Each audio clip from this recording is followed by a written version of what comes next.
What up, nation? Welcome to another edition of the Wise Take NFL DFS First Look. We got Week 12. We're going to talk about the Week 12 main slate. We will have a separate show on Wednesday night, myself and Patio Joe, little Wise stream action talking about the Thanksgiving 3-game slate. But on this show specifically, we're doing the first look of the main slate for Week 12. Which starts on Sunday. CK013 here. You can find me on Twitter at CK_013. And I'm joined once again by one of the original OGs, as original as it gets. Back when the Wise Take Nation was just a YouTube channel. And a struggling one at that. You can find him on Twitter at Patio Joe Ref. Joe writes our cash game articles for FanDuel and DraftKings for premium members at wisetake.com. Joey Joe, what's happening? Not much, man. It is week 12. It is Thanksgiving week. For most people, it is a time to rest up with your family, spend some time with them, and relax. For me, I have all 3 children at home from Wednesday until Sunday. So that is not relaxing to me. That is stress. That is attention. That is crying. That is bitching and moaning all day until they go to sleep. So, but everybody else, I want you to enjoy your Thanksgiving holiday. Yeah, man. Thanksgiving, is definitely it's got to be my favorite holiday, right? We got football, and you just eat a bunch of really, really good food. So it definitely wins for me. Oh, I mean, it's the best holiday of life. Yes, that's what, as Paulie D says.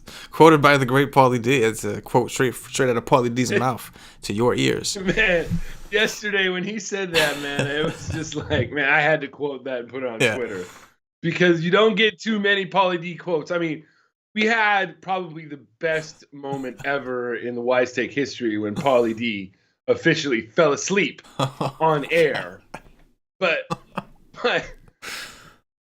we probably had the best quote from Paulie D just this last week on the Monday Showdown slate when he was like, enjoy Thanksgiving. It's the best holiday of life. And I'm just like, okay, I get it. Whatever, Paulie, it's your world, Hey, man. So, but anyways. Absolutely. He's right, though. I mean, he is. It's the great holiday of life. The best holiday of life.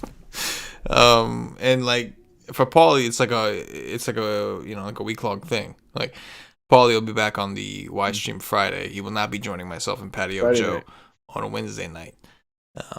Because that is a night that cannot be wasted in the world of Paulie D. The night before Thanksgiving? No, not happening. Paulie D, go do your thing. Yeah. He's got to empty out that stomach so he can eat a lot on Thursday. He's got to empty it out the night before. Yeah, exactly. He will be writing an article though, which reminds me, those of you subscribe to wisetake.com, we will be writing that projections article, all that's articles. Patio Joe's cash game article, Paulie D's GPP breakdown, my core plays on for the Thursdays game. So we're gonna treat the Thursday slate just like it's a main slate, and we'll have all that good shit for you. Starting with the show on Wednesday, which will be free on YouTube and Twitch. Make sure if you're not subscribed to the channel, you subscribe so you don't miss on any of the free content we do. A lot of shows this week. And make sure you hit the like button, guys. I see in the chat, man, there's already, the Wise Take Nation holding it down for us in the chat. We got the trolls that come in here and press the thumbs down whenever they see a Wise Take thing. And then we've got these people just hammering them. David Torrey in there, D. Millie coming in, everybody just coming in and, with the positivity. Positivity on behalf of us. And we appreciate y'all as always. Please hit the like button if you haven't already. Before we get into Week 12, Joe, we got to do a recap of Week 11. That's right. Something happened in Week 11, Nation.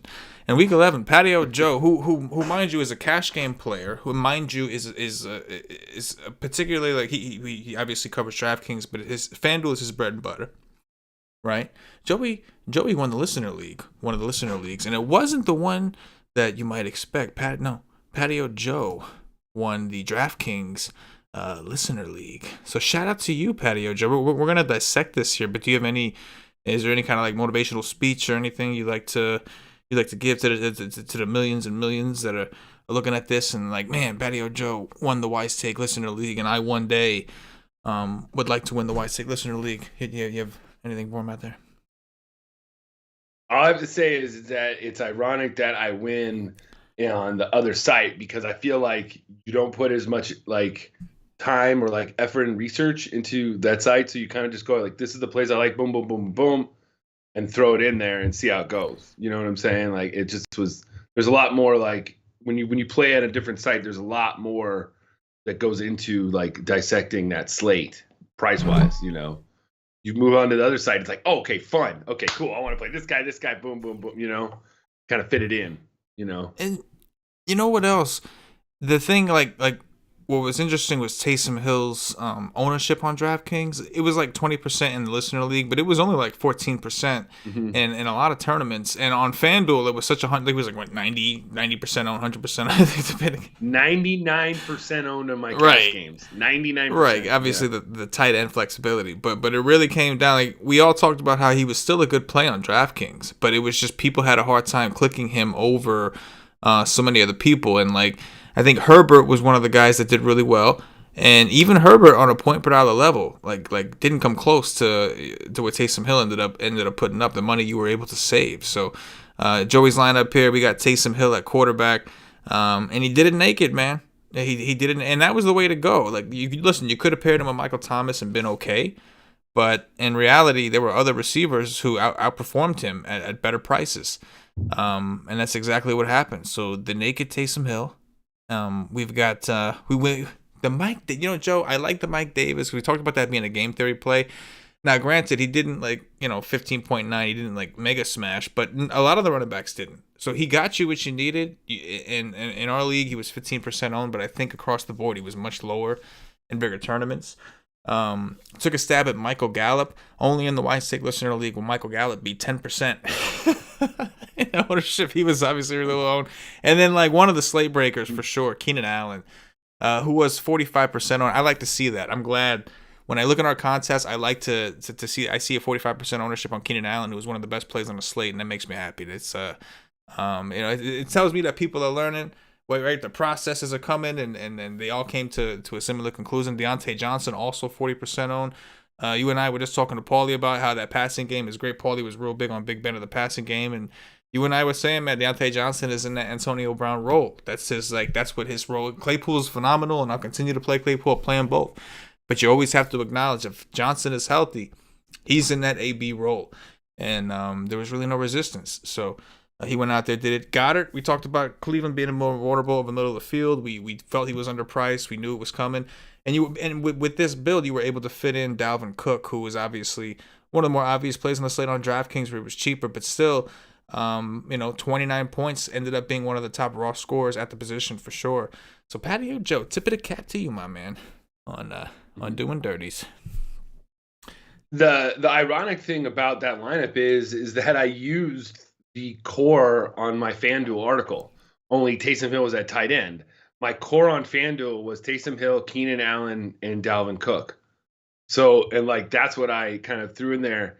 And I didn't really even like kind of consider Taysom Hill as an option on DK until Paulie kind of brought it up on the White Stream on Friday night.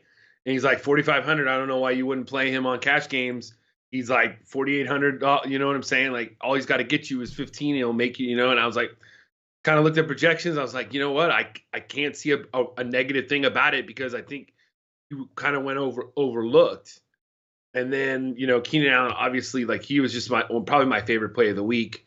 And Dalvin Cook at the beginning of the week, I was like, he might not get it. But I mean, Thielen still went off and Justin Jefferson went off. I mean, I think that game we were kind of right on. We knew it was going to shoot out. I mean, that was one of my best bets. I had like the over in the Minnesota-Dallas game. Like I thought Dallas was going to win that game. I was kind of into that. So I knew that it was going to go off and that Cook was going to be the beneficiary of that too. And then probably the most disappointing thing was the Dolphins D. I thought they would do a little bit better. I was able to pay up a little bit. I thought they would do a little bit better. Yeah, that stung me a little bit. Like I was just like a couple plays off from having the right combination. It wasn't a terrible week, but the Dolphins did not do me any favors, Joe. I had a decent amount of them, and like I knew it was kind of like a fish thing to do, but they definitely made me pay for it and made me look terrible. But the worst part is that my second like best rated defense was actually the Browns. And I kept finding ways to be able to easily fit the Dolphins, because the running backs I was on were kind of shitty. But it's just, I agree. But phenomenal job. Shout out to Austin Clampett. I know was a Wise Take Nation member. He took second in the contest with the Deshaun Watson team. Deshaun Watson went out there, balled out. He also had Keenan Allen, Dalvin Cook, Goddard, some similar pieces there. McLaurin and Cooks got him like cash game value, kind of let him down on the GPP end. Jacoby Myers, man. That was a big one. I think Bird went out there and balled out. But shout out to Austin for coming in second there. Now on FanDuel, our boy JM Sword, I'm pretty sure it's the second time he's won. Make sure to reach out to us in Slack if you have Slack access. If not, hit us up at wisetake.com. On the WiseTake Twitter at wise_take to get your $25 for finishing first. JM Sword with the Lamar Jackson team on FanDuel, and Lamar Jackson was my downfall for sure. Herbert was my second favorite quarterback. Unfortunately, Lamar, I guess he was my third after Taysom Hill, but Lamar was my first, and that was a fucking disaster. But he was able to pull it off on FanDuel. Lamar Jackson, James Robinson, Derrick Henry, who on a point per dollar level wasn't terrible. We did get bailed out, those of us who played him. I played him pretty heavy by that game-winning touchdown break. Keenan Allen in this one, Deontay Johnson. That's a theme right there. Keenan Allen, Deontay Johnson, one hell of a combination. I know we were all big on those guys. Paulie was real big on that Pittsburgh Steelers game. I know you love Deontay Johnson. We talked about him and Antonio Brown role. So really, and it's funny, he has Antonio Gibson, and that was the big one that I missed because I played a lot of running backs around his price and went around him, and he outperformed all those guys in that range. And that really was a difference maker to me. Had I had the right running back combinations with the pass, I would have done a lot better. So Antonio Gibson, shout out to Jam Sword for playing him. Shout out to the nation. I saw Fritz and a lot of guys in the Slack chat talking up Antonio Gibson. I think you, me, and Paulie were a little higher on McKissick. Gibson was the play. Joe Burrow got hurt. Cincinnati struggled, and Washington just kind of put their foot on the gas and was able to control the clock and run the ball the way they wanted. So, shout out to y'all. Shout out to the nation. Doing dirties as always. It's some of the value with a Slack chat, man. And I know like all of us have made a conscious effort to get in there more, especially you. And it's just an underrated part of our content. Did you see who finished in second in the FanDuel Listener League? Patio Joe, look at you. Look at you coming for all of it, bro, with Andy Dalton. Look at him getting dirty. I did that. That was my if you read my article, I literally this is exactly what I talked about in my article, my GVP section. That was my team with Taysom Hill. It was a Vikings Cowboys stack.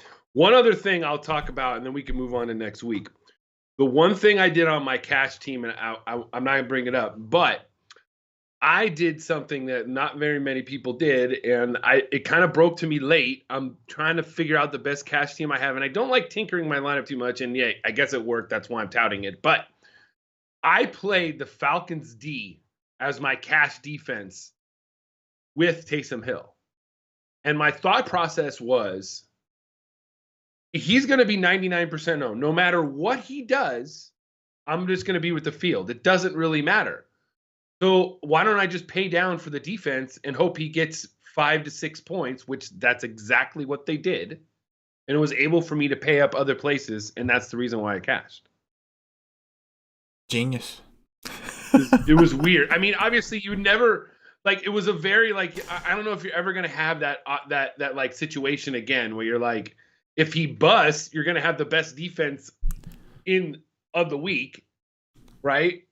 He's going to probably turn the ball over at least once because he fumbles every 10% of his runs or something. And it's going to probably get sacked because he's a rookie, he's a first start, whatever. So I figured, you know what? If he busts, you're going to have the best defense. And if not, you'll probably get 5 or 6 points. He's going to make 1 or 2 X and you'll be okay. They won't kill you. I mean, the Dolphins only got 5 points, same amount. So, it seemed to work out, but it was it's something I don't think you'd ever be able to do again because I doubt we're ever going to have that situation where somebody is 99% owned. Yeah, absolutely. And they were both so cheap that it could have worked out both ways. The Falcons were I think extremely cheap, right? On DraftKings they were 30. Yeah, that's what I thought. But shout out to you, Joe, dominating the Wise Take leagues, and shout out to those who participating. By the way, Week 12's Listener League for the main slate is in the description on YouTube. If you're listening to this on Podbean, it'll be in the description there. iTunes, same thing. If you're watching on Twitch, go find it on one of the other platforms. But make sure you're gonna listen. It's free to get in. A little bragging rights action. Me, Paulie, and Joe try to get a team in there too, and just see who had some of the best combinations in the contest. So make sure you hop in there. With that, it also allows the listeners and everybody who wants to get in to see our process and our thought process and our actual lineups that we use in tournaments. Not just because a lot of times you go to these other companies or whatever, it's hard to find an actual like authentic, like if you don't like multi-entry, to find somebody's other lineup and be like, okay, this is what they were thinking. It's good you can look at my lineup and see, okay, this is what he was thinking. Yeah, absolutely. It's a thought. Absolutely. See the way people come to conclusions. No doubt. All right. With that, I gotta say, man, some of them. I'm catching up on the chat now, and we got some like our member. We there's some gangsta ass policies like that these people would incorporate. Like I'm seeing some people saying that when you hit the thumbs down button or the dislike button, you should have to put up your address. Imagine a world like that, and then we have another comment where your social security number too. Like if you want to hit the thumbs down button, you gotta like really step up and be just really just G about it, Joe. And you gotta say, I'm hitting the thumbs down button. I live at such and such place. Come see me. Here's my social. You won't do shit. Your content sucks. That's one hell of a policy, man. Definitely one hell of a policy. All right. With that said, Joe, I think we're nice and loose. Time to break into this beauty of a slate. I think it is pretty good, pretty interesting to say the least, I'll say. The projections that we normally put up on the screen for the first look won't be up because I'm doing them for the Thanksgiving show first. So Friday Y stream, we'll have our projections up on the screen and all that good shit again. And also for the Wednesday night show for Thanksgiving. But in the meantime, I got the DraftKings screen pulled up just to kind of give us some visuals to follow along with. Joe, we're going to kick things off with the Los Angeles Chargers, your Los Angeles Chargers. Buffalo Bills, 53.5 total. Bills currently 5.5 point favorites at home. Talk to me about the Chargers first. Yeah, I mean, the first game out is probably one of the most enticing games. Chargers defense, seems to be leaky, so they gave up 26 points to your Jets and covered, like I said the Jets were going to cover. I look at this game, and Herbert has got to be on your list of, GPP quarterbacks. He's slowly getting into the conversation to where I might use him in cash, but I still think that there's always just more dependable, like more veteran options. But Justin Herbert, obviously you have to look at the running games. There was talk that Austin Eckler, they took him off of the IR, designated to return list. So that means it gives him 3 weeks to come back. I don't think he's going to play this week. I don't think that they should risk him flying him cross country to play this week. I would wait until, next week when I think they're back at home. Kalen Ballage, he's going to get the most of the carries, and he's a volume play. And I don't mind it at all if you're looking for value. The best probably play is Keenan Allen at 8,200. We know that you can abuse the Bills' defense in the slot, and that's where Keenan Allen does most of his work. It's a love affair between him and Herbert. 19 targets last week. 11, 12. I mean, he just gets multiple targets every game. It's just kind of tough to not play him. He seems like he's probably a list of another core play again this week, and I don't think you'd be point chasing just because the matchup is so good in the slot. And then Hunter Henry at 5,900 is on the list of tight ends that could catch the ball and fall into the end zone again, like normal.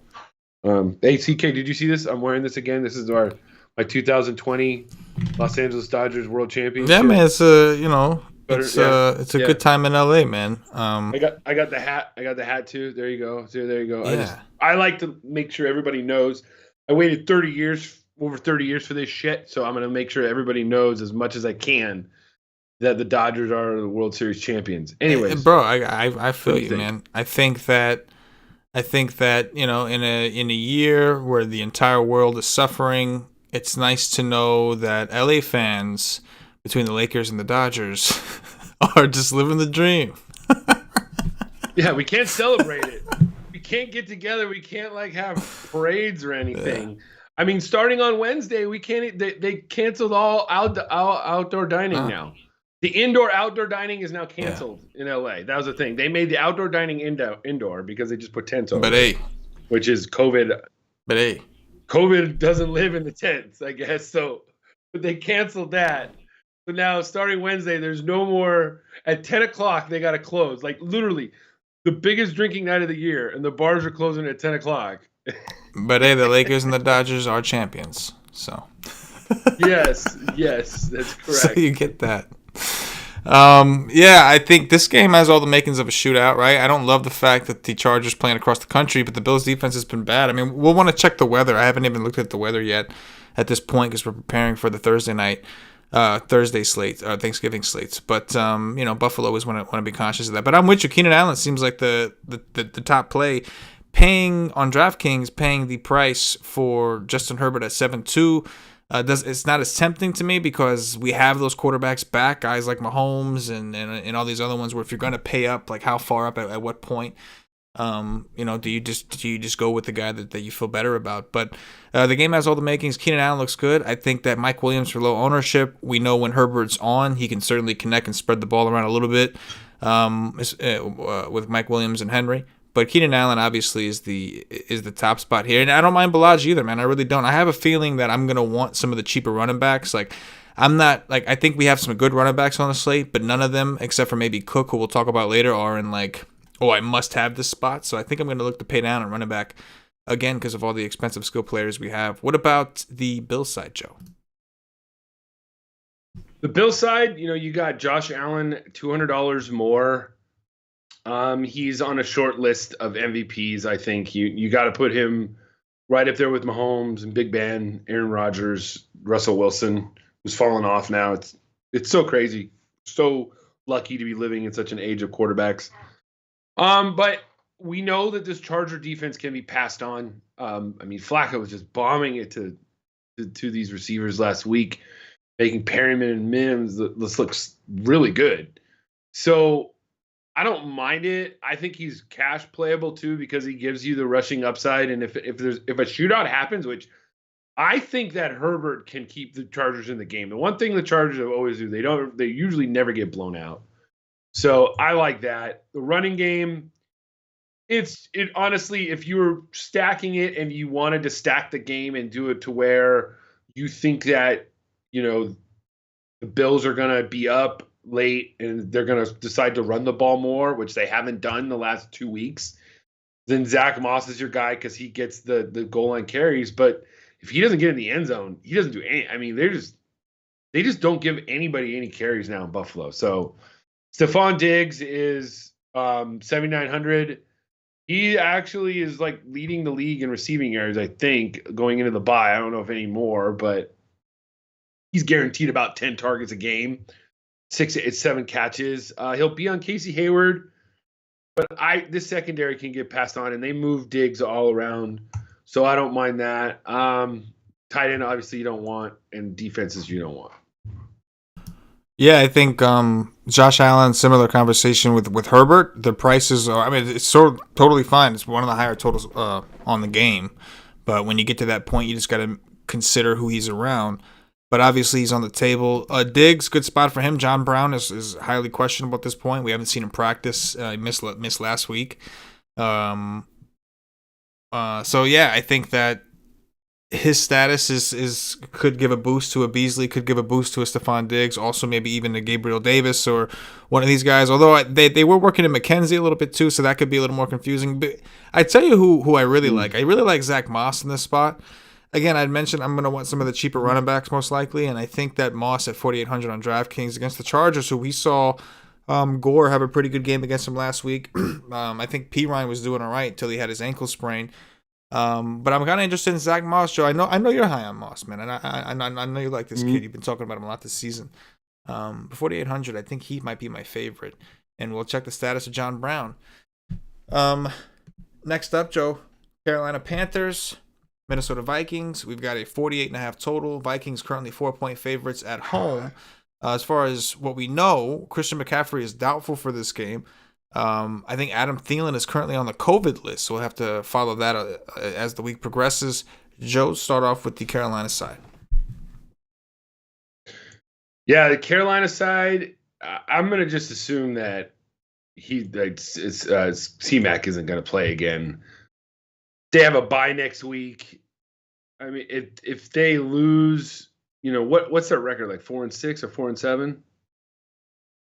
Carolina, so I just can't see them playing him this week. And even if they do, you're not paying $10K for CMC on the road when the guy on the other side is $1,000 more and in a way better spot. So it's just not. I mean, if you want to get contrarian, go that way. But Mike Davis is 7,200. I don't mind that. Good correlation play on cash. It doesn't mind having both running backs. He's going to be used. Receivers, DJ Moore and Curtis Samuel right now are the receivers that you want with Carolina. Robbie Anderson got all the hype earlier in the year, but he's only scored a touchdown. Last time he scored a touchdown was all the way back in week 1.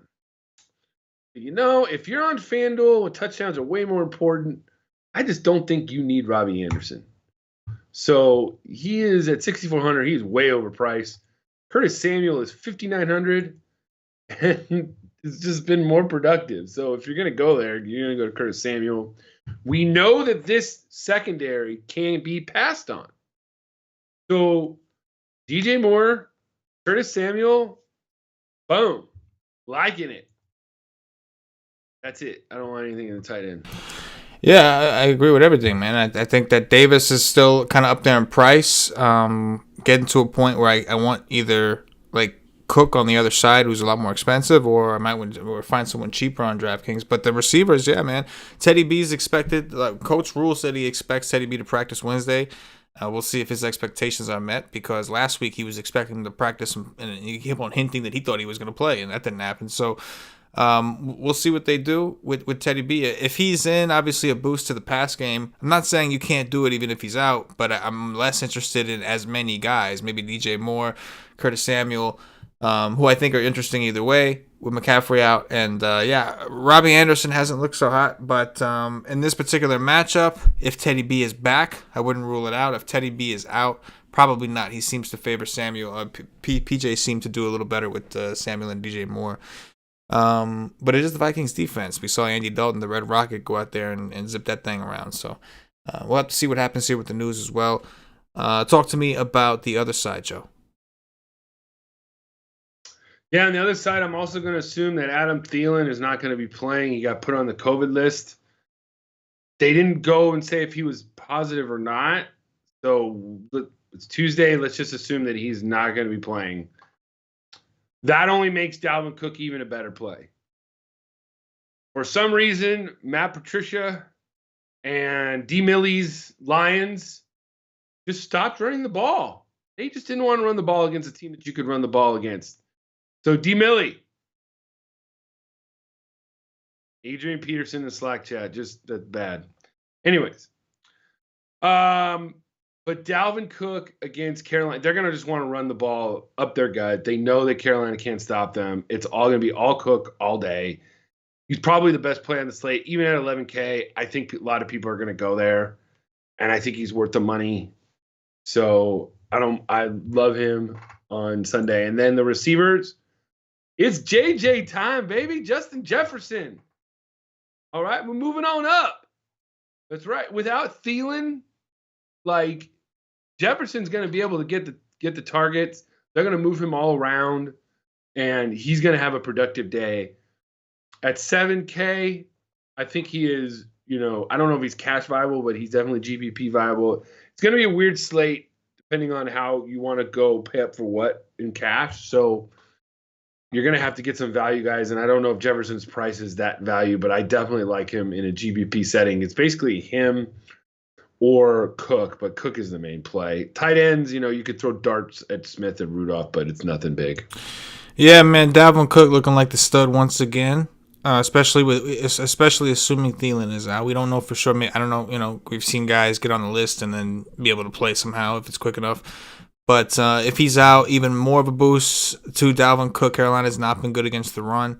I'm with you on Justin Jefferson, man. That would make him the number one option. Like he's in that Stephon Diggs role. I would think that with Thielen is out, we're gonna see his particular position get peppered. This is a Carolina team that likes to play a lot of zone. So they should know how to approach it. And I'm with you on the tight ends too, man. I think they're in play. Like they're not like, oh, I have to play these guys, but they're in a situation where if I need a really cheap tight end, I think either one of them will do. Irv has shown more upside with less opportunities. Rudolph has, in my opinion, gotten more opportunities, just hasn't shown a whole lot of upside. But they're both really cheap. So, there's a lot of money to spend that you're going to want to spend. At a lot of key positions. We have a lot of shootout type games on this slate, so I think that the punting the tight end could come in handy. So I do like the Rudolph deal. All right, Joe, take us over to the next game. We've got the Arizona Cardinals, New England Patriots. We have a 50 total. The Cardinals are currently 2.5-point favorites on the road. Talk to me about Killer Kai and the Arizona Cardinals. Yeah, I don't really want any of Kyler Murray right now. 9,100 on this slate with all the other options at quarterback and running back. I just with the question mark on his shoulder, he doesn't look right. I just ain't gonna go there. I don't need it. The funny thing is that he had people think that he's injured and he still put up 20 points. So, he's really good, but he didn't run that much last week. Remember that. So if his shoulder's hurt, it might actually make him more tentative. I don't know.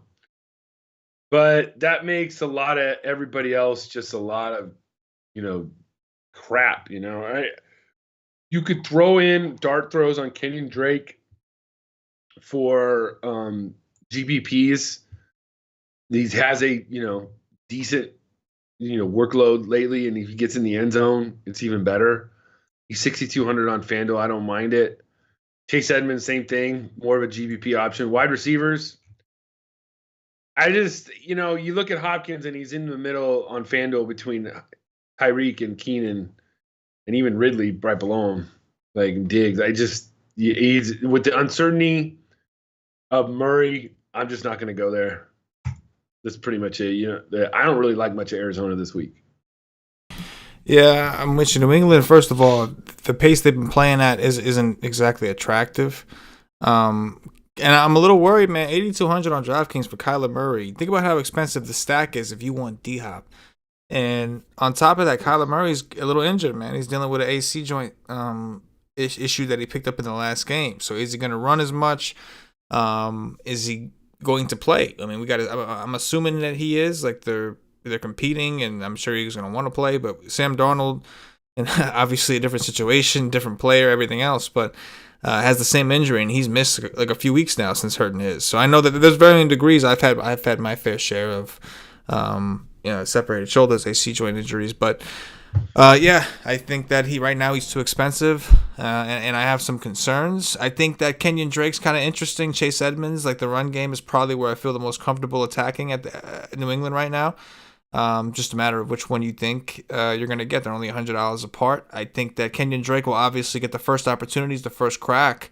But if he fails to succeed in effectiveness, they will give Edmonds the shot, and Edmonds obviously the more likely pass catcher. So I'll leave it at that. What about the Patriots side?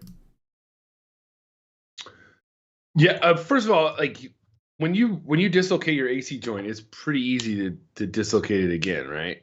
I mean, because basically, a lot of times you'll have some tissue or something sticking up in between where the bone separates. You know what I'm saying? So, So yeah, I mean, if it doesn't fully heal, yeah, it can definitely. I mean, the only way to get it is to slam on it. It's the only way to get it. So that means you've been slammed in, and if your shit's not recovered yet, then yeah, a little bit of tissue that as it's healing could pop right back out. I mean, CMC's missed the last 2-3 weeks because that shit of it. hurts, So man, and it hurts Murray you. Like is, the actual AC joint is like the prime spot of your shoulder pad. Like I mean, you know, when you actually go to hit someone, like, and I know he's a quarterback, he's not hitting people. When you put your shoulder down, everything like that's the prime spot right there, man. Mm-hmm. Yeah. So all right. So with the Patriots, okay. So Cam Newton had like his first touchdown pass in forever last week. It seemed like. He's doing okay, but I don't know. It's nothing that I would really want. There's just too many other better options on this slate. Running back, still not playing a Patriots running back in cash. All right. Now, last week it probably would have worked out. Damian Harris, I mean, he's like vanilla. 11 carries, 43 yards. He got in the end zone. But if you didn't get the end zone, it would have been a terrible play. So, but now that Burkhead's out, you think even more, but they still got Sony Michel there, and they got James White. It's just, it's not going to, you're not going to like, damn, dude, why didn't I play Damian Harris? That's like never going to be said, at least this year. Receiver, Jacoby Myers, the bloom fell off that rose last week, but I wouldn't necessarily be, opposed to going back to him just because the guys that bust last week, like, we know that Cam wants to go to him and stuff. Tight end, you don't want nothing. Defense, you don't want nothing. Yeah, this game, even with a 50-point total, it's kind of hard to really, like, fall in love with. I'm not interested really in Cam at 6'4". I respect the rushing, all that, but he hasn't really shown a ton of ceiling lately, and we have some really good quarterbacks, even in his price range. You got to think that Myers, I mean, I don't know if either of these guys are worthy of the Patrick Peterson shadow coverage or whatever, but you would think that Myers would be the one to draw it, so maybe that's a better situation for Bird once again, or maybe it just doesn't matter. They're just not going to play it that way, and we'll see like 50-50. Either way, the running back is probably where I'm most interested. With Burkhead out, Michel's back. Michel's only 4K if you want to take a chance, and the only reason I'm really looking at these guys and considering them is, number one, Arizona does play fast, assuming Murray plays. So we should see more opportunities, a lot of plays for New England. And number two, I think that New England wants to run the ball. Between Cam and the running back core, like, they want to be able to just run the ball and not take as many chances. And I think that last week they were trailing. And they kind of had no choice but to kind of go in a different direction. They had rushing success early, but then fell behind. With Burkhead out, you got Michel at 4K, who was inactive last week, but he's off IR. He should be back, good to go. And then Harris is your primary, right? Like, and again, the only reason I think I'm being so open-minded about these guys on this slate is because I know I'm going to need some cheap running backs. But we do have a couple other that we'll talk about down the road. We'll move on to the next one. We got the Cleveland Browns, Jacksonville Jaguars. We got a 49 total. The Browns are currently 6.5-point favorites on the road. Talk to me about the Cleveland Browns. It's Nick Chubb week. That's what I'm saying. It's Nick Chubb week. People are going to say, why did Kareem Hunt get those goal line carries? Nick Chubb lost his contact on that drive and had to sit out that drive. That's why he got the carries. He also lost his shoe for a couple carries. That's why Kareem Hunt got those carries. But besides the point, Chubb is like averaging like over 5 yards a carry this year. He had 20 carries last week. Their identity is running the football. They're 7-3. Don't want any Baker. Kareem Hunt, I could see playing too. He's going to get some looks, and he seems to be pretty efficient too. But the receivers, you just can't trust. You want to be able to trust Jarvis Landry. Like, you should be able to do it, but he's actually played worse since Odell's been gone. So I can't go there. Like, it's really Nick Chubb or Kareem Hunt, but mostly Nick Chubb. It's that he's one of the best running backs. He would be a really, really good cash play if we didn't have like Cook and all those high-priced quarterbacks. But I feel like he's might get overlooked just because he's like 8,400. He's, doesn't catch a lot of passes, so he's got to get in the end zone. So he's way more playable on FanDuel than DraftKings. But I just feel like he might get overlooked because, like, Henry's in the same spot, like right around there. So I like Chubb a lot this week. Yeah, I agree. I like Chubb a whole lot. He's the only guy from Cleveland I'm really interested in. And we've seen running backs have success against Jacksonville, and Cleveland has really, really struggled to pass the ball. And at the end of the day, like you said, like there's reasons. Obviously, he didn't get the goal line carries, but he still got 20 total carries, which is all we're looking for against Jacksonville. We don't necessarily expect Jacksonville to play from too far ahead, so you feel like the run's always going to be within reach for Cleveland. I mean, 126 rushing yards against Houston, 114 against Philly. He's just running kind of bad on touchdowns, at least against Philly. So at 7-1, I agree. I think he's the best play in that tier, in that price range. Not saying he's a better play than Dalvin Cook. If price wasn't a thing, then obviously, yeah, Dalvin Cook is much better. But when you factor in price, I agree with you, Joe. I think that I think Chubb is very interesting, and for a player that didn't get in the end zone and played a team that's supposed to be good against the run, still went for 14 DraftKings points. So holla at your boy when you see him in the screens. I do like Nick Chubb quite a bit. Talk to me about Jacksonville here. Oh yeah, Cleveland D too. When you say talk about Jacksonville, Cleveland D.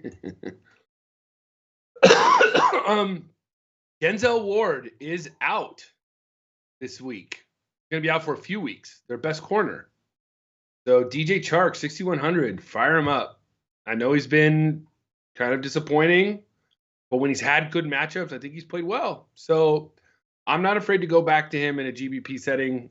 I don't mind it. He's cheaper on FanDuel, 6,100. I don't mind it at all. James Robinson, I just feel like the D is going to clamp down, even with no Myles Garrett. They just, I don't know. Sanders was going to a good game, and then they just stopped going to him. He fumbled, and that was it. So, I don't know. Maybe I got to look at Robinson a little bit more at 7,400, but it's really not. There's really nobody else. We're good. I agree, bro. I like Chubb. I think you can consider Cleveland D. I don't love Cleveland D, but you can consider it. And I'm good with Chark. It's Chark. Like, that's it. I'm not Robinson. If you want to attack the Browns, it's been through the air. That's how you want to get it done. So, and if Minshew's back, I think it's a boost for the pass game. But yeah, I think who maybe I'm not. Well, I guess on the status of Chenault. Chenault's only 3,300 now. Keelan Cole is 3,600. So I guess I should acknowledge the value there, especially as you mentioned with Denzel Ward being out. But Chark is the primary. I completely agree. On to the next, we've got Tennessee Titans, Indianapolis Colts. We have a 50.5 total. Colts currently 3.5-point favorites at home. Talk to me about Derrick Henry and the Tennessee Titans.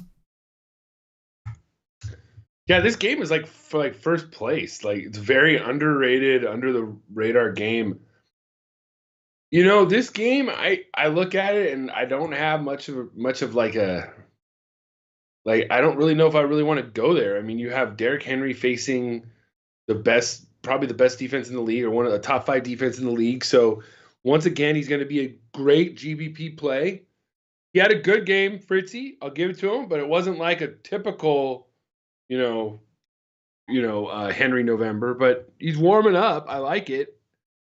AJ Brown is a man amongst boys, but he's still not as good as DK Metcalf. He is. I don't mind his matchup. I think that he can beat Xavier Rhodes or whatever. We saw Adams do just fine against this D last week. Tight end Jonnu Smith again. I don't mind it either. This it's basically AJ Brown for me. I don't mind it. Corey Davis is like, you want to buy into him, but then every time you buy into it, then he has a dud. So you're just kind of like, help me out here, Corey. I need help. Literally, he's great a few weeks, and he literally had a 0.0. It's just terrible. But that's it on Titans. Yeah, I agree. I'm not totally opposed. If somebody said they wanted to stack it up, I think it's going to be a competitive game. Like you mentioned, they're 2 teams with good records playing for, within the division. So I'm fine, but I think the big dog, Derrick Henry, would be my first stop and probably my only stop. It's just in terms of what other games we have on the slate. I don't think I'll have enough teams to really go to war on this one. But yeah, I think Derrick Henry is my favorite play. I think that A.J. Brown's price is interesting at 6-7. I know it's a tougher-ish matchup, but we've seen teams be able to pass on them from time to time if you understand the zone well. But yeah, I think Derrick Henry, I think, like you said, is a phenomenal GPP play. He was in my core last week. We were lucky to get what we got in overtime. But as a wise man once said, I'd rather be lucky than good any day. Mm-hmm. What about the other side, Joe? Other side, Indy, Old Man Rivers has looked pretty good last week. You can't go back there. Like, his rushing, he can't run the ball. So I'm just not you don't need to go there with him. He also has a toe issue for some reason, but that's what it says. I don't know. He's 6,800. You don't need it. Running back, Jonathan Taylor actually had a good game. Don't buy into it because he might get, 10 carries next week. So I can't trust the running game in this offense. And the passing game, it's like, last week, you noticed like that game was not very highly owned at all. Packers and Indy is because like nobody really knows who to play with Indy. There's so many guys that get like 4 or 5 catches here and there, but there's nobody like big. So it's like, you don't really need it. Even Burton. I guess Burton would be like the best passing game option that you would try for at 5,400. But I'm just off of it. This whole offense, you don't need it. Yeah, I agree. There's not a lot to like at all. It's like the running back is a mess. With Hines and Wilkins and Taylor, it's just a messy situation. And you would hope that the slate is big enough and there's enough good games that you don't need anything, at least from the Colts side. So I'm with you, man. Like T.Y. Hilton's extremely cheap, but there's a reason for that. He's earned that price tag this year. And we'll want to check the status on Phillip Rivers. Actually, to be honest with you, I think if Rivers he's got a toe injury, and I expect him to play. But if Rivers were to miss and Jacoby Brissett were to play, number one, Jacoby Brissett is only 4,400 on DraftKings, so that can get real interesting. We know he's been used this season as like the rushing guy, so that could be very interesting. Mm-hmm. And then also, I think that's probably a boost for T.Y. Hilton because he has played with T.Y. T.Y. is at home. It is a good matchup. It's just Rivers has been unable to connect really with Hilton. But if Brissett were to start for any reason, I think that'd be a boost for T.Y. Hilton, who's only 3,900 on DraftKings. So something to keep an eye on as we progress. But I expect Rivers to play, and if he does, I just don't want nothing. And I believe that this offense is better when Rivers plays, but I think it's more about like collectively what they do together with Rivers there. I think for fantasy purposes, we would see a much more concentrated offense if Brissett was the one quarterbacking.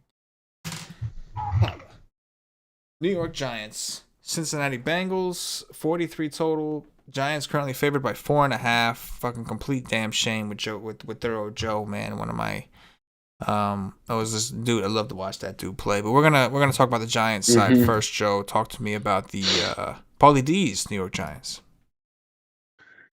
Yeah, Paulie D came in the chat. He's hanging out in the chat and he goes, "It's Danny Dimes week." It is Danny Dimes week. If you're gonna pay down in cash, Daniel Jones would be the option this week at 7,200. I like him. He gets the rushing upside in a better matchup. Taysom Hill's on the road against a tougher defense. So Daniel Jones, he has been a steady incline, playing well. When he runs the ball, he is just as valuable as some of those other quarterbacks, and he has not thrown an interception in 2 straight games. He has not done it. His entire career. He has not gone 3 in his entire career. It's a big, big day for Daniel. We hope that he can live up to the expectations. And at 7,200, we love it. Running back Wayne Gallman seems to get a lot of the carries lately, so I don't mind that. He's a cheap price wide receiver. Paulie D said his Darius Slayton's going to eat. I don't mind that either. I like Evan Ingram as a tight end, 5,600. Very good option. Very safe, especially against the Bengals, who cannot cover the tight end. So I like that. And then probably one of the best, probably the defense you might be playing in cash this week, 4,300 New York Giants against the Ryan Finley Bengals. Yeah, I mean, I agree with all of that, Joe. I think that Danny Dimes way too cheap on DraftKings too at 5,500. He's got rushing upside. Cincinnati's defense has just been horrendous. It's their secondary in particular. Now, I think the one downfall to Danny Jones, if he doesn't get there, it's going to be because the Giants defense scored and they ran a couple touchdowns in, and so they were up by so much that he just didn't have to do it, which I think is a possibility. Like you mentioned, I like the defense too here. But other than that, if this game is it doesn't even have to be close. It's just, is Danny Jones the one that's throwing the touchdowns? Because as long as he's the one securing those touchdowns, it's hard not to see the Giants scoring 4 touchdowns at least. So if he's a part of at least 3 of those, between the passing yardage and the rushing upside, it looks like a really good spot. Phenomenal spot for Darius Slayton and Shepard. Really good spot for Evan Ingram. Bengals have been terrible against tight end. And it's also a good spot for Gauman, again, not necessarily from a matchup, because I think Cincinnati has been a little bit more of a pass funnel for the most part, but for game script. If this game does get to that point where they might just be pounding it and just handing it off and just letting the running backs eat at the end. So really good spot for the Giants offense and their defense. Interesting onslaught situation, even for a 43 total. NFC East. Yeah. Even for an NFC right, East team. Yeah, exactly. Right now, they're the best team. I know, it's wild. 2020 has got that effect, man. Just one day you're good, the next day you're, it is what it is. A good question by Pittsburgh Brew. Who's the bring back, Joe? Is there one, or is it just Onslaught City? Talked about the Bengals. Next game on the slate, the Las Vegas Raiders is at the Atlanta Falcons. Yeah. I guess if I had to bring it back with one player, it would probably be Tyler Boyd or Gio Bernard. I could see them just dumping off the Bernard 10 times, just getting all the that's the one I guess I would probably put Bernard would be the most, because you feel like he's probably going to touch the ball a lot if you think about it. We want to get the ball out of Finley's hand. So, last week he didn't do too well. I thought he was going to do better. But, Samaje Perine, vultured some carries too. So I just feel like maybe Bernard or Boyd, but we can go on to the next game. Yeah, I mean, I agree. There's just not too much, and you would think that we'd see it somewhere. The Giants' defense has been decent. It's not like some horrendous defense. So even if shit what it was, you'd be interested in one guy, but I'm with you. I think that Gio's my favorite also, just assuming that he gets the opportunities, and I think he will, and you should see a lot of checkdowns. On to the next for real this time. We've got, it doesn't get any better, Joe. We got the Miami Dolphins and my beloved New York Jets. We have a 44.5 total. Jets are currently 7-point underdogs at home. We got Mr. Tua man, I had it down over the weekend. Tua Tagovailoa. Damn it. I don't know. Tungalua. Right? Tua Tagovailoa. I had it down over the weekend. It slipped me. Talk to me about him. We know he got benched in the last game. They're playing the Jets. Dirty or not? Man, this game I think you could probably cross off. I just don't know where. I mean, Fitzpatrick is priced above Tua, and Tua's the starter. I mean, that's just sad. I mean, Devontae Parker. I mean, okay. Who's the slot receiver for the Dolphins? Whoever that is, let's lock him in, because they are terrible in the slot. We saw what Keenan Allen did, and so I'd throw Fitzpatrick in there and just destroy, the Jets, because they're still in the playoff hunt. So that's why he got pulled. He got benched. He wasn't hurt. He got benched. They got to win. They're in the playoffs. I'm sorry. I think they're realizing they should have done that. I don't know. So I think Devontae Parker Pauly D's love child. You could play him. And I don't mind Jakeem Grant either.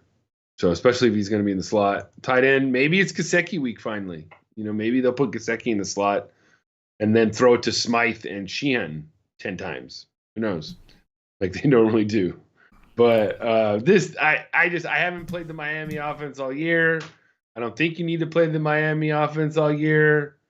So we could just go on, other teams. Yeah, I mean, there's no one that I'm making a priority, and because we do have so many good spots, especially at receiver. But Devontae Parker, simply because I think the Jets are bad against the slot. Poole they used to be the slot was where they were, had their strength with Poole. Poole's out. He's on the IR. He's gone. Now they're terrible.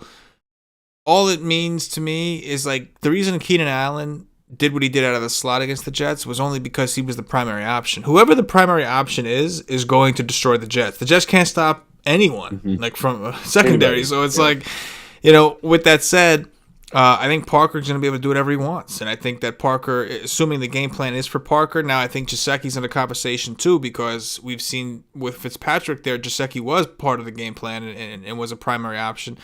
If Tua is in, I honestly am less excited about it. I think you could still consider Parker. Like, I don't know what the Dolphins are going to do here. Like, you have to win, like you said. This is the perfect game for him to build some confidence. Like, you think he's going to be able to finally make some throws and be able to do what he wants to do. So, if he's in there, then I'm good with Parker. If Fitzpatrick's in, I'm good for the stack. If they start Fitzpatrick, and I don't think they will, but if they did, I'd be triple stacking. I'm Gesicki, Devontae Parker. Let's fucking go. It's cheap. It's the Jets secondary. Let's fucking do it.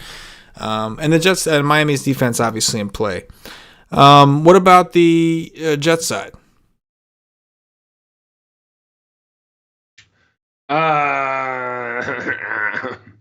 Frank Gore. I mean, at some point, Jesus, he's in a revenge game, and he's gonna get the carries because the Frenchman, who scored again, by the way, CK, the Frenchman scored again last week. Oui, the Frenchman. Then he gets hurt. God damn it, Frenchman. He's out the rest of the year. We give him the nickname and he's got to get hurt. I mean, anyways. I don't really want anything in the Jets. You just don't need it. The Miami D. Yeah, I'm with you. But in all seriousness, I probably will play at least some Frank Gore. Because they have Ty Johnson, but they've been playing Gore. Like they had Ty Johnson, and they've been legitimately playing Gore. They've even said we're gonna give P-Ron the ball more to see what he can do, and then still played Gore just as much. So, I know Gore is like real motivated to try to get a win. He had been talking about like he doesn't want to end his career like this. Like he doesn't want to be in an 0-16 team, whatever. In Miami, as we saw with Melvin Gordon. And I think Miami's defense is good, but they are vulnerable against the run. We saw Melvin Gordon have a pretty good game. So if something happens where the Jets are in that position, where they get inside the 10, like I think Gore's going to get a lot of opportunities. So most of it is probably me talking myself into it, also for the simple fact that I'm going to need some cheap running backs, as I've said throughout the show. So Gore is an option for me. I think you can consider. I don't really like attacking Miami with the pass game. Like I don't like it. Especially the outside guys. I think Crowder is the one. I know he hasn't really been getting a ton of action lately, but he'd be the one that I'd be most interested, simply because I'd rather attack Miami with the slot. But yeah, I think Gore, I'm genuinely considering this week, and that's a fucking scary thing. But it's because I gotta try to jam in so much, man. Raiders, Falcons. We have a 56 total. We're out of doodoo land. The Falcons 3-point underdogs at home. Talk to me about Derek Carr and the Oakland Raiders. Yeah, I think Derek Carr is a great pivot if you're paying down at quarterback off of Danny Dimes. Some people might argue that he's in a better spot. He's on the road. Yes, I could see them lighting him up, but I could also see like Carr just underwhelming too. Like it just doesn't. You don't need. I just don't know if you need Derek Carr this week. I like him. I think it's a good matchup, but I like Dimes a little bit better, assuming the weather holds up. Now, if the weather was got bad or something in Cincy, I could see myself going there. I don't mind that running game. I'm not going to go to Jacobs. The Falcons are pretty good on the run now. The receivers is just a crapshoot. Henry Ruggs Jr. I've been hearing stuff this week. This is going to be his week. It's true. It could happen. Monkeys could also fly out of my butt. It's also, I think Nelson Aguilar seems like the guy that's the most beneficiary. In good matchups, he seems to do well. In bad matchups, he kind of goes away. So this is a good matchup. Best option, though, is Darren Waller at 7,100. I think at the tight end spot this week, you're going to either pay up for Kelce or pay up for Waller and not try and get crazy, because those are the two best tight ends on the slate. Kelce is obviously in a class of his own, but I think Waller, in the matchup that he has, can match him this week because the Falcons are dead last against the tight end. 100% agree. Waller, man, we have a lot of tight ends that I like, and a lot of them are cheap, and I feel like I'm going to need a cheap one, but if you got the money to spend, this is a phenomenal spot for Waller. I think he's the clear stack with Carr. If you want the triple stack, I still prefer Aguilar, though I think that you could certainly make a case for a cheap Ruz at very low ownership, but the star of this offense to me right here is definitely Waller. Like you mentioned, Atlanta terrible against tight ends. We saw like Tanyan have that 3-touchdown game, and these are guys that aren't really huge focal points of their offense, and we finally got someone who is. So I think dirties will definitely be done by Waller at the very least, if not Carr and company. What about the Atlanta side? The Atlanta side, it boils down to you basically don't want to play Matt Ryan ever again. You have a great matchup coming out of a bye, and you put up a dud like that. It's just crazy. I mean, Paulie was probably pretty surprised too. I know he liked Matt Ryan last week. Julio Jones is hurt again. So, I think this might be another week where Todd Gurley falls into the end zone twice, because the Raiders aren't very good at running back, something running back. But it's got to be Calvin Ridley at 8,100 if you want to play him. There's a group of receivers around the 8,000 mark that are just so safe. I think Keenan Allen, Calvin Ridley, Stephon Diggs. You just really can't get safer right now than those three. You wonder, though, how much Julio takes away from Ridley when he's out on the field. But I like Ridley, of course. And then tight end Hayden Hurst. He had a goose egg last week, but I'm not. Once again, he is just another tight end that could fall in the end zone very easily at a 3 for 40 and make value. Not for nothing. Like, I'm not a believer that the Saints are some great offense, but the Saints, they did the same thing to Tom Brady. You know what I mean? Like, so maybe they got lucky and they caught some people at the right time, but at times they played well. So I think that if not looking at Matt Ryan could be, at least considering Matt Ryan could be a mistake. At the very least, not considering Calvin Ridley, especially if Julio Jones is ruled out, which I expect he will with a hamstring injury, could be a mistake. And Hayden Hurst, I agree, he got the goose egg last week, but this is a good matchup. We just saw Travis Kelce, and I'm not comparing him to Travis Kelce, but we just saw Travis Kelce do really well on the spot. And with no Julio Jones, we know that Ryan's going to have to lean on the tight end a little bit more. So I'm with you. I think that at the very least, if not Matt Ryan, Ridley and Hayden Hurst are a couple guys that we're definitely going to want to consider. And I think Todd Gurley shouldn't totally be ruled out. Las Vegas has struggled against the run this season.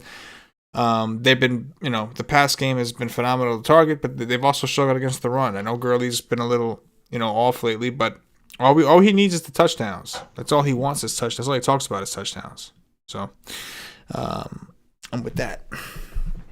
But definitely a very high total game as well. I think it's the highest total game as of right now at 56. So something to key in on. Mm-hmm. Niners, Rams, 45.5 total. Rams, 7.5 point favorites at home. Joey, talk to me about the 49ers. Yeah, I mean, we don't know who's starting at quarterback, so you don't really want to go there. Rams defense looked pretty damn good on last night against the Tampa Bay Buccaneers. Running backs, It's just a shit show for the Niners. Receivers, you got to think. I've been hearing whispers that Deebo Samuel is coming back this week. They like to get Deebo Samuel involved in every which way. Deebo Samuel was Brandon Ayuk before Brandon Ayuk came. So Deebo Samuel is the number one in Frisco compared to Ayuk. But they both might not be back this week. I don't really like much of the Niners at all. I think they're going to get steamrolled by the Rams. I mean, I'm going through their team now, and it's just like, I mean, IR everywhere, man. Whew. It's rough. It looks like Coleman and McKinnon, if they're lucky, will be their primary running backs, which was their plan from the beginning. They're cheap, but it's a tough matchup against the Rams. I'm with you, man. Like, regardless of the quarterback, the pass game does not look great. Deebo is 5,400. You got Jalen Ramsey, who he's probably going to cover. Brandon Ayuk, I think, still on the COVID list as of now. It's just not great. Maybe the tight ends, but we have some really good tight ends, so you're still sacrificing. Yeah, I'm with you, man. The Rams defense is looking pretty good right now. Speaking of which, talk to me about the Rams. Yeah, Robert Woods, Cooper Kupp, Josh Reynolds, those are the three guys you got to be looking at. Who's ever going to be on Isaiah McKenzie? He's one of the worst quarters in the league. Saw what, all these receivers have been doing against him this week. So I think this could be a Josh Reynolds week because they move Woods around so much, and Cooper Kupp basically plays in the slot. So I like Josh Reynolds the most. Tight end, just Higbee and Everett, they just kind of neuter each other. And Jared Goff is like the West Coast version of Matt Ryan. You don't need him. You don't want him. He's going to make a couple mistakes, and you don't need it. This game is kind of ugly in some ways. Yeah, I agree. I think it seems like script-wise you'd be into the running game, but you don't know. They got a three-headed monster thing going on. Cam Akers is getting more work. Cooper Kupp seems underpriced, and Robert Woods both seem underpriced on DraftKings for what they've done, at least in their last game. But I just worry about game script. I worry about San Francisco pushing the pace, but they are very cheap. And Rams looking for revenge. I think they lost to the Niners last time these guys played. But I'm not terribly interested from a fantasy perspective, and the total kind of reflects that. I think the Rams defense is looking pretty juicy here if you could reach them. We've got the New Orleans Saints, Denver Broncos, 44 total. Saints currently 5.5-point favorites on the road. You know that Sean Payton is feeling good about himself because it worked out for him against Atlanta to play his boy Hill.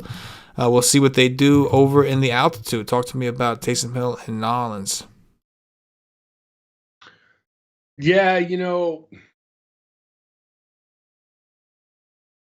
Taysom Hill, I think that we got another week on him. I think the Broncos defense is way more competent. They just faced a mobile quarterback in Tua and confused him. So he's not 4,500 anymore. He's not at tight end anymore. He's not 4,800 on DraftKings. So he's right up with the big boys. And we're going to judge you like the big boys. So his rushing ability keeps him in the conversation. I will give him that.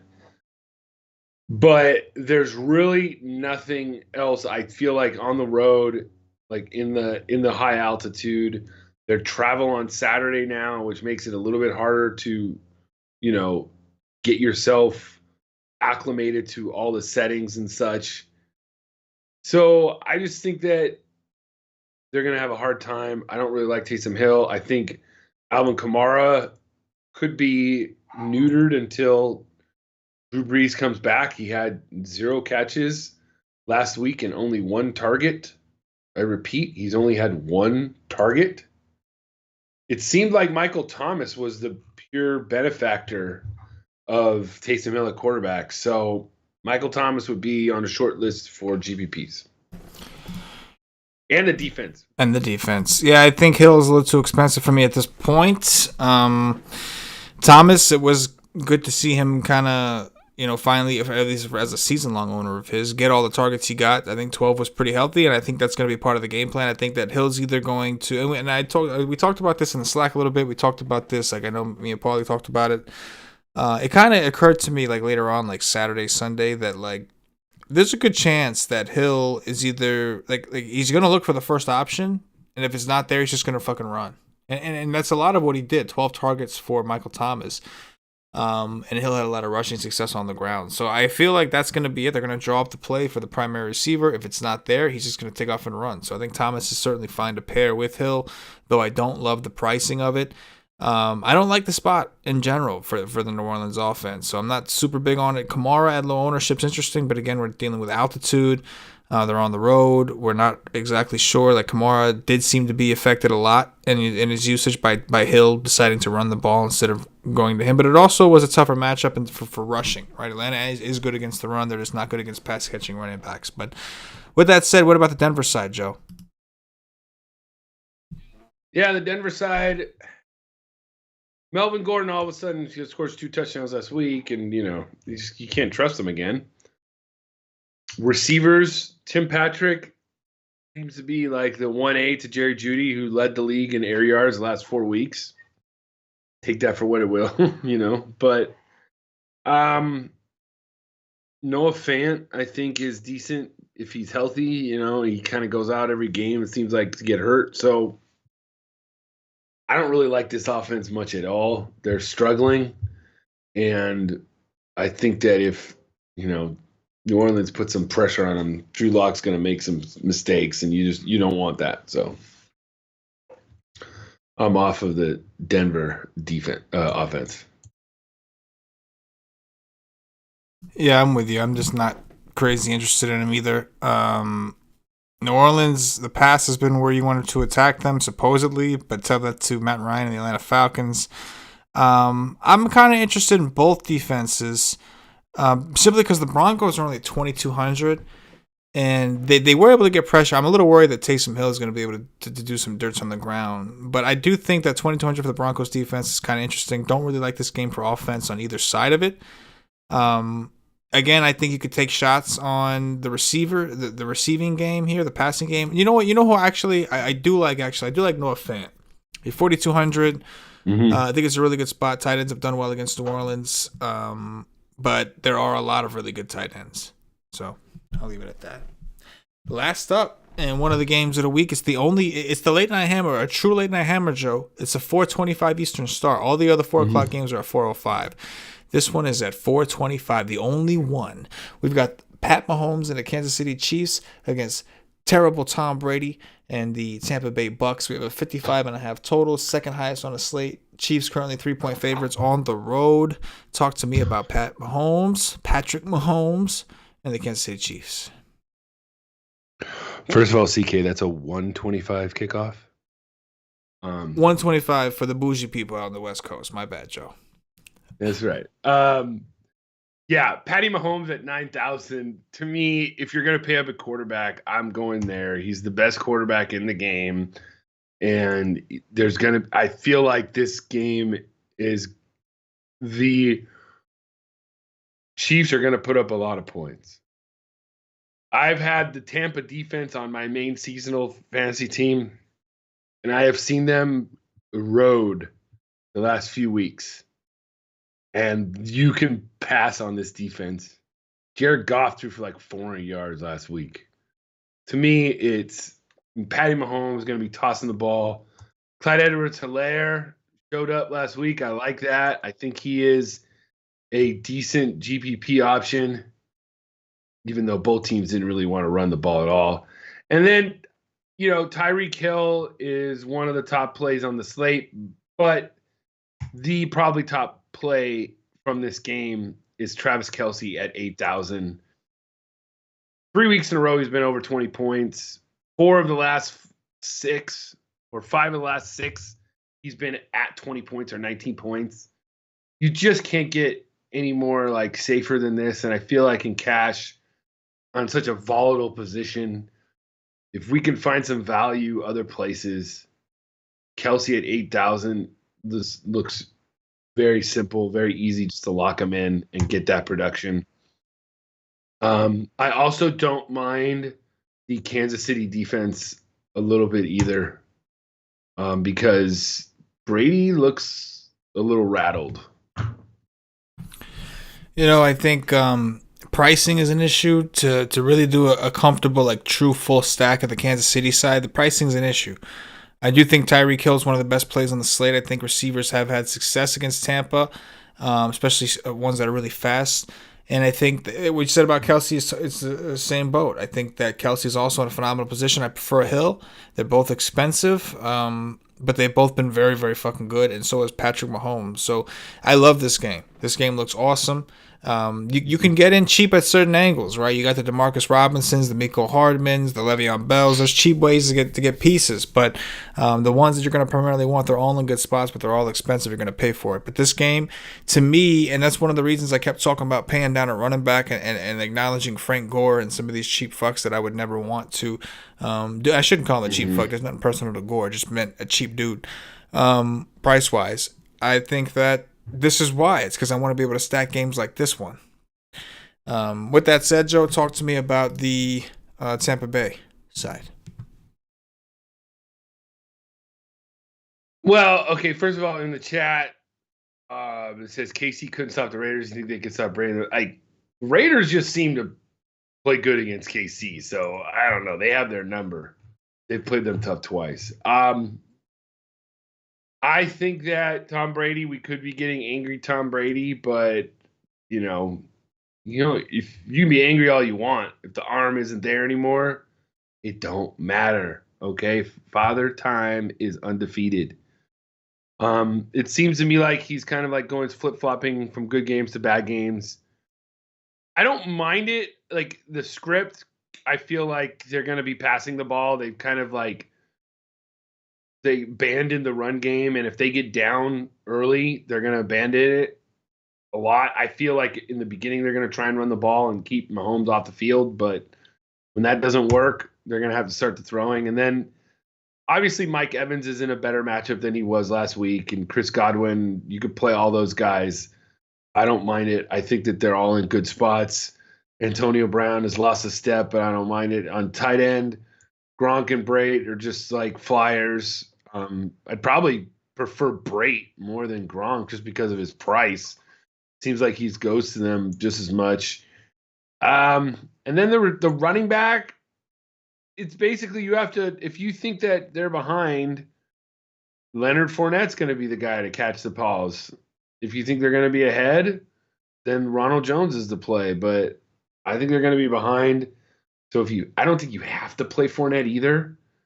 So I feel like if you're going to get into this game, it's going to be, Brady with Evans or Godwin or AB.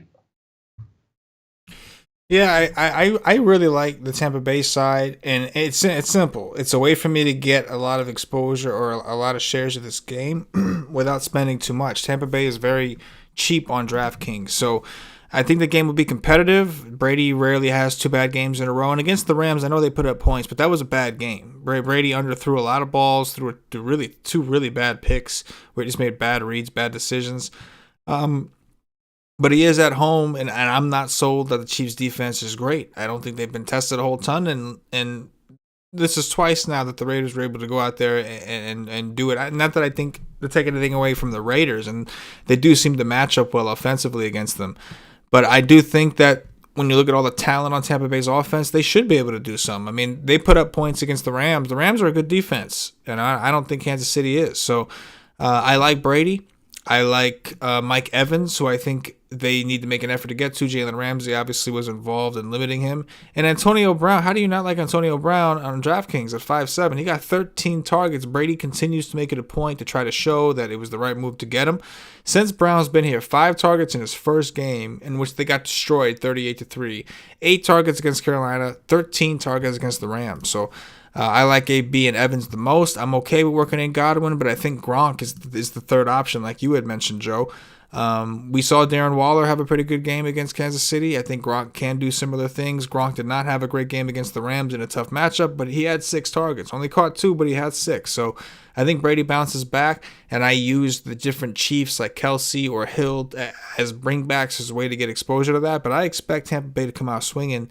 And last time I bet on the bounce back Tom Brady scenario, it worked out for me. And I think I'm going to do it again this week, Joe. I think so. And that is going to do it for this week's first look game by game. Don't forget, Nation, to check us out Wednesday night. Myself, Patio Joe, late night, 11:30 p.m. Eastern. Me and Joey will not be getting hammered drunk. We will be pretty stoned, but we will be doing some NFL Y stream action for the Thanksgiving slate. We'll go game by game and position by position since it's only a 3-game slate. But hopefully we have a third game, man. They're talking about one more positive test on the Ravens and they could cancel that game. So hopefully we get 3 games. And then, of course, we'll have the content at ysake.com. The NFL Y stream for this week as scheduled Friday night. It'll be the 3 amigos, the 3 OGs. Patio Joe, myself, Paulie D doing all the dirties. Hit the like button if you haven't already. Joey, anything in closing before we get up out of here? Man, guys, if you don't join us tomorrow night on the Y stream, have a wonderful and safe Thanksgiving.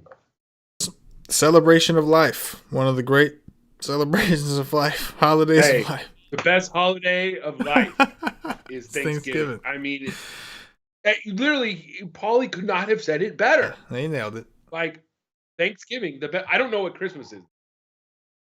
I prefer Christmas over Thanksgiving, but if Thanksgiving is the best holiday of life, I don't want to be wrong. Well, you could argue about Halloween. When you're a kid, it's probably Halloween because you just care about candy. You'd be like, fuck all that other shit. I don't know. Christmas. Oh, no, true. Christmas Eve, no, that's true. Christmas is cool for kids. When you get older, Christmas becomes a lot more stressful.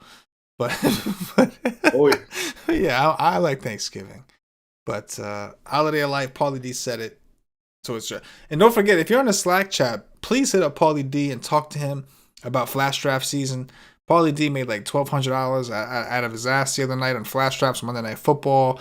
He's done it like multiple. He's just killing it, man. I know he got Millie and Fritzy was in a different state trying to. I can't do it in Jersey. They don't have it. But if you're able to do the Flash Drafts and you're in the Slack chat, hit up Paulie for some tips, man, because he's doing dirties on the Flash Draft all day. For Patio Joe, for myself, the entire White Sig Nation, as always, good luck. Yeah.